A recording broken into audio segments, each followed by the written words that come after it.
আপনারা এসে দেখতে পাচ্ছেন কিনা আমি জানি না। আমি এসে দেখতেছি ওইদিকে আগুনের ললিহান শিখা চলছে।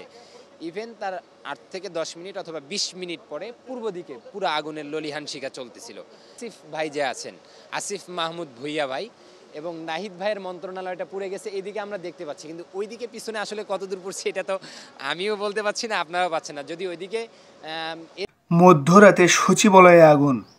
এই সচিবালয়ে আগুন কে দিয়েছে এবং আগুনটি কেন লেগেছে, এটা নিয়েই আজকের ভিডিওটি থাকছে এবং এটা নিয়েই অনেক কথা বলছেন এক ছাত্র, তিনিও সমন্বয়ক। তিনি এই আগুন লাগাটা নিয়ে কি বলেন আজকে আমরা সেটাই শুনবো তার মুখে।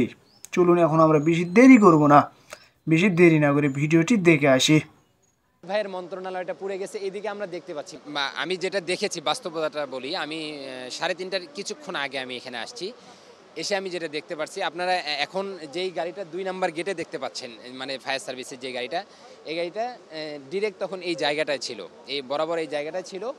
তো আমি আসার ১৫ থেকে ২০ মিনিট পরে আর কি দেখি ওই গাড়িটা ওখানে তারা কাজের জন্য মানে প্রসেসিং করতেছে। তো এই একটা বিষয় তাদের দুর্বলতা হয়তো বা থাকতে পারে। এই বিষয় নিয়ে আমি বলবো না, এই কারণে বলবো না কারণ আমি তো ওই বিষয় নিয়ে কাজ করি না।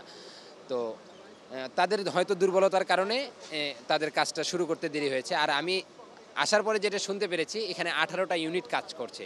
আপনারা হয়তো দেখতে পাচ্ছেন এখানে ১৮টা ইউনিটের বাদবাকি জি, আমি এখন তাদেরকে জিজ্ঞাসা করিনি। আমি যখন আসছি আমি তখন শুনছি আপনার ১৬টা, এরপরে শুনছি হচ্ছে ১৮টা। তো এখন পর্যন্ত আপনি যেই দিকে মানে যদি এই যে আপনার যেই জায়গাটা কালো দেখতেছেন, এই জায়গাটা যদি আপনারা এসে দেখতে পাচ্ছেন কিনা আমি জানি না। আমি এসে দেখতেছি ওইদিকে আগুনের ললিহান শিখা চলছে। ইভেন তার ৮ থেকে ১০ মিনিট অথবা ২০ মিনিট পরে পূর্ব দিকে পুরো আগুনের ললিহান শিখা চলতেছিল। এটা আমার স্বচক্ষে আমি যেটা দেখছি আমি সেটা বলতেছি। আর যদি আপনারা জিজ্ঞাসা করেন যে আসলে আগুনটা কি মানে সুপরিকল্পিত কিনা, যদি এরকম কোনো ধরনের আপনাদের প্রশ্ন থাকে, সেই ক্ষেত্রে আমি বলবো হচ্ছে এটা আপনারা সুনিশ্চিত, এটা হচ্ছে শুধু পরিকল্পনা বলবো না, এটা বলাটা ভুল হবে, এটা হচ্ছে সুপরিকল্পিত। কারণ আপনি আগুনটা যদি নিচতলায় লাগতো তাহলে আপনি একটা বুঝ দিতে পারতেন যে হয়তো বা কোনো সিকিউরিটি গার্ডের কারণে বা কোনো ব্যক্তির কারণে এটা এরকমটা হতে পারে, বা ২ তলায় লাগলে সেটাও আপনি বুঝ দিতে পারেন। কিন্তু আগুন ১ তলায় লাগলো না, নিচতলায় লাগলো না, ২ তলায় লাগলো না, ৩ তলায় লাগলো না, ৪ তলায়ও লাগলো না, আগুন গিয়ে লাগলো ৬ তলায়। এটা কি মানে আপনারা যদি আমার জায়গায় থাকতেন তাহলে কি ভাবতেন? আর যেহেতু এত বড় একটা জায়গা, সবথেকে দুঃখজনক বিষয় হচ্ছে যে যেই জায়গা থেকে পুরো বাংলাদেশকে লিড দিচ্ছি আমরা, বা আমাদের সরকাররা যেই জায়গা থেকে পুরো বাংলাদেশকে লিড দিচ্ছে, সেই জায়গায় আগুন লাগার পরে আগুন নিভানোর মতো কোনো সিস্টেম তারা এখন পর্যন্ত আজ অবধি করেনি। তো এটা সবথেকে বড়, আমি মনে করব যে এটা আমাদের হচ্ছে ব্যর্থতা।